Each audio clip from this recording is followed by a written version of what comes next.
What's up, guys? This is Manoj Guptani. I welcome you all on behalf of the Wikipedia world. It's a wonderful day outside, and I'm sure that you guys must be enjoying your life and your day to the fullest. Like as usual, guys, this is the sixth video presentation in which we are going to discuss some of the relevant topics relating to audit under CIS environment. By now, we have already covered two-thirds of the relevant topics have already been covered. So this chapter is going to be concluded in the maximum of like 3 to 4 small presentations. And till then, you need to keep yourself intact because this chapter is definitely going to be very much helpful for you while you study for your ISCA subject as well.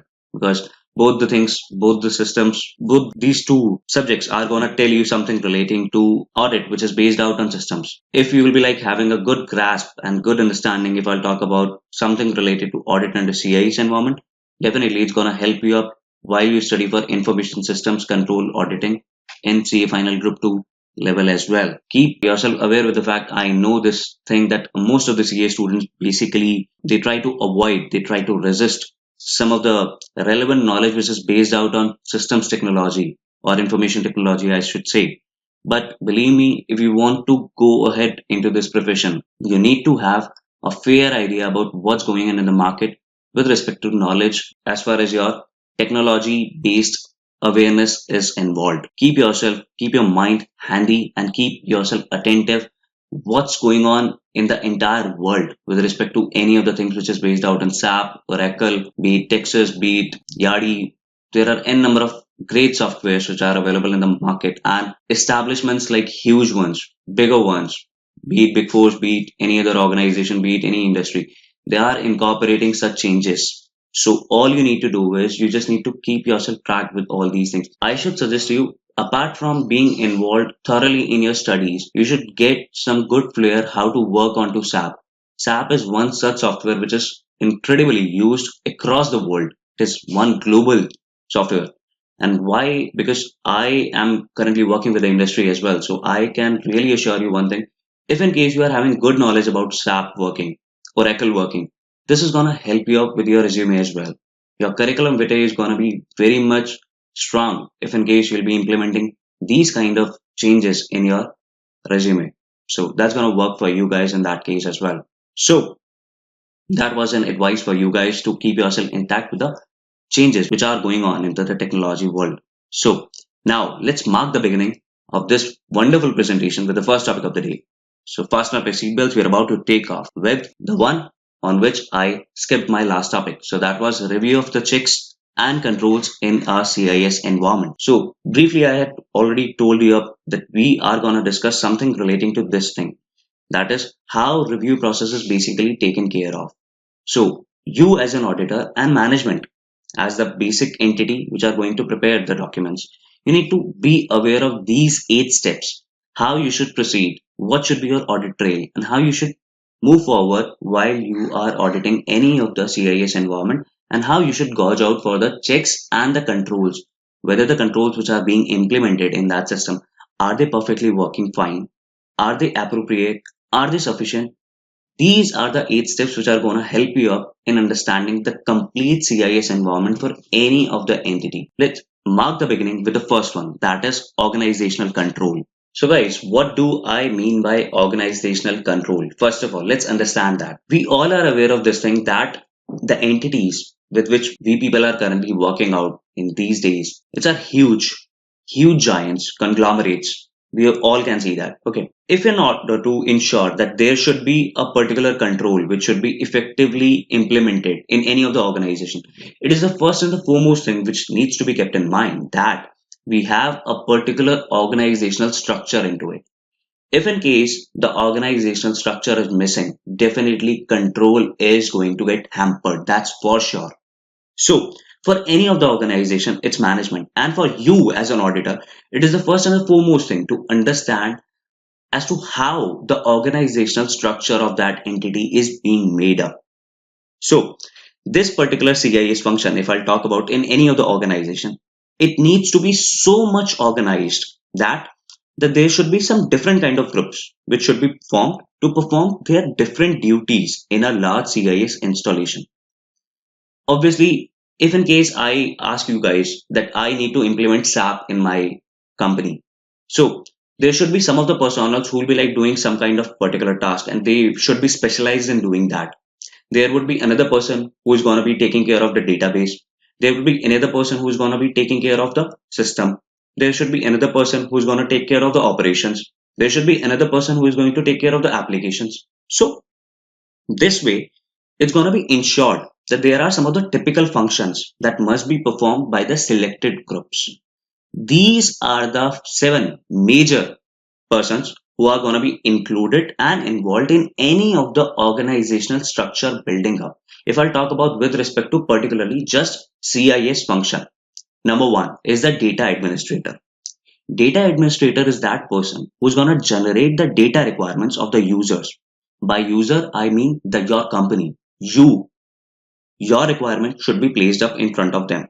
They'll be generating their data requirement of the user, that is you, of the system information services that are required from your end, formulation of all the data policies which are required, plans, what kind of plans they can have for the evaluation for the corporate databases, and they are the ones who are going to maintain that data documentation with them. That is why they are called data administrator. They are going to take care of all the data and maintain that documentation for you guys, if in case someday some of the other things is going to be changed as per your new requirements. So they are the first one. Number 2 comes in the database administrator. These are basically the persons who are going to be responsible for the operational efficiency of the corporate database. And they are the ones who are going to assist the users to the database better. So they are the ones who are going to be secondary to data administrator. They are not just there to collate or keep the data maintained with themselves. They are the ones who are going to be supporting, if in case, in order to ensure that the company's operational efficiency is going on with the corporate database as well. And they are the ones who are going to assist the data administrators as well. Next comes in the system analyst. These are the persons who are going to manage the information requirement for any of the new or existing application. Let's suppose you wanted to have your trial balance in your SAP module in a particular way. Some other day, your CFO just wakes up in the morning and he just gets an idea. Okay, we can reflect or basically present our trial balance in this figure as well. We can get the debit, credit, and another new adjustment as well. So they can ensure that the top side, if in case of new other adjustments can be made, they can be surely reflected in that trial balance. So what's going to happen? They're going to tell their request to the system analyst. And what's going to happen from the end of system analyst? He is the person who's going to manage all the information which is requirement for the new as well as the existing applications which is being incorporated by the CFO or any other person in your company. They are the ones who are going to design the information systems architecture in order to meet your requirement as a company. They are the ones who are going to facilitate the implementation of all the information systems. They are the ones who are going to write the procedures for the user documentation as well. So if I talk about broadly, I'm not going to demean any of the importance for any of these 3 persons, be it data administrator, be it database administrator, be it system analyst.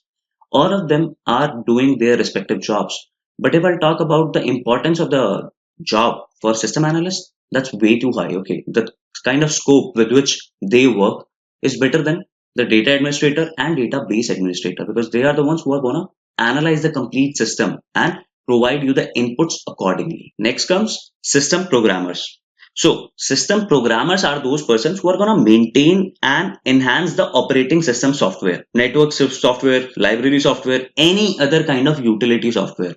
These are programmers, these are coders basically. So they are going to take care of the efficiency with respect to your operating system softwares. Your any kind of software, be it your network software, be it your library software, be it your utility software, and they usually provide that kind of sufficient stuff whenever the unusual systems failure occurs. Let's suppose some contingency occur, okay, and there is a situation of emergency. If I'll talk about while the implementation of the CIS function, they are the ones who are going to be taking care of your organization system software as a backbone. So they are going to provide you some kind of utility softwares during that moment if in case failure occurs, so that you can mitigate and take those particular softwares as a remedial action for yourself. This is the job of system programmers. Next comes the application programmer. So what do application programmers basically do? They are the persons who are going to design the programs to meet the information requirements. Codes, tests, debug programs, documents programs, modified programs, in order to ensure that if in case there are some of the errors in the system, so they can timely remove that up. because they are the ones who are taking care of the application. They are going to take care of the improvement of efficiency of your system. So if in case any of the error occurs, they are the ones who are going to mitigate those errors on time. Next comes the operational specialist. So they are the persons who are going to plan and control your day-to-day operations. Let's suppose I am preparing that I need to fix up the implementation phase 1 by tentatively this date. Phase 2 implementation tentatively by this date. Phase 3 implementation tentatively by this date. So who's going to take care of the track record, whether we are going ahead in the right direction or not? These are the persons who are going to take care of that. That is operational specialists. They are the persons who are basically responsible for planning and controlling your day-to-day operations, monitoring and improving your operational efficiency along with your capacity building. Lastly, I'll come to librarian. So what's the role of librarian in this case? Librarian is a person who basically maintains the library of the magnetic media and documentation. Let's suppose I am putting up a software in my system. Okay, that is basically being available in a particular compact disk, a CD. Now, I am just a normal individual and I'm using so n number of compact disks in my house. Okay, let's suppose think about an organization as big, as giant as Google or Apple. Okay, though they won't be using up the compact disk as of now, but definitely pen drives and other things will be like used over there as well. So who's gonna take care of this fact that the softwares which are being implemented in that system are available timely or not? So librarian is that person who basically maintains the record of all those magnetic media and documentation. So as and whenever the need arises for a particular software, all you need to do is just need to contact the librarian and they'll be offering you that particular device. So that's the job of a librarian. Now, coming to your point, what you should do as an auditor. So auditor should be concerned about two matters, two major matters. Number one, your responsibility of each job position must be clear, that who is going to be acting as a data administrator, who is the person who is taking care of the database administrator, who is the person who is appointed as a system analyst. Why? Because as and when the need arises and you need to ask your questions with any other person, you can directly contact the specified person. So you need to be aware of the responsibility of each job position, what are their job responsibilities and how do they do them, and you need to be fully understanding of their duties, authorities and responsibilities. That should be your criteria as a number one for you as an auditor. Number two, that the jobs which are being performed within the information system function should maintain that separation of duties to the extent possible. Without separation of duties, error and irregularities might remain undetected. Let's suppose there is a function and there is a very thin line between that function. That function can be performed by system analyst as well. Same function can be performed by system programmers as well. There could be one of many functions are basically being done in my organization as well. So it used to be a kind of a thing wherein I am supposed to do one particular work. The same work can be done by another individual as well. Now, let's suppose later on error broke out in that particular function which was performed by both of us. Now, will it be easy for you to detect that who was the person who was involved in basically doing that particular job? Absolutely not. It will be very difficult for you to understand and analyze and detect that who made the mistake, because that is something which is just not possible. Why? Because that function was done by both of us. Now, it's being difficult for you guys. So you need to have that segregation of duties as much as possible. Why? Because that is going to help you up in detecting the errors and irregularities on time. And you can directly gauge out for the specified person without disturbing the other one around. So you as an auditor basically need to take care of these two duties as far as the organizational control is concerned. I hope I was able to deliver you up each and every kind of function which is being performed by these 7% in the utmost better way. So all you need to do is just revise your topic. Perfect guys, with this, I'll say thank you on behalf of the Edupedia world. Keep interacting via questions, queries in YouTube comment boxes. I will love to answer each one of your queries and grievances. If in case you have liked our video and find it useful, do give us a thumbs up. That will help us up in increasing our morale booster. I'll see you in the next presentation with a lot more fascinating topics and covering this particular topic completely in totality in my next presentation. Till then, take care of yourself. Love you all. God bless. Bye.